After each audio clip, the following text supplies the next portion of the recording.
சொல்கிறார்கள், சடுதியிலே சிறைச்சாலையின் அஸ்திவாரங்கள் அசையும்படியாக பூமி மிகவும் அழுந்தது. உடனே கதவுகள் எல்லாம் திறந்தது, எல்லாருடைய கட்டுகளும் அகன்று போயிற்று. நடுராத்திரியிலே பவுலும் சீலாவும் 2 ஊழியக்காரர்கள் ஜெயில அடைக்கப்பட்டிருக்கிறாங்க. ஜெபம் பண்ணி தேவனை துதித்து பாடினார்கள். அப்போ 3 விதமான அற்புதங்கள் நடக்கிறது. அந்த காரியம் இன்னைக்கு இங்கே நடக்க போகிறது.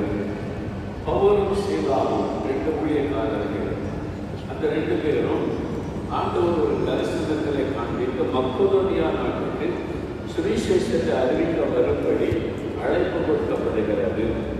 இந்த 2 பேரும் தேவ சித்தத்தின்படி மக்கதோனியா நாட்டில் இருக்கிற பிலிப்பு என்கிற பட்டணத்துக்கு போகிறாங்க.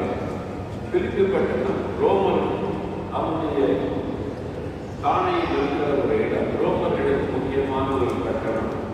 அந்த பட்டணத்துக்கு இவங்க போகும்போது அங்கே ஒரு ஆத்மநிலையை ஜபம் பண்ணுகிறார்கள்.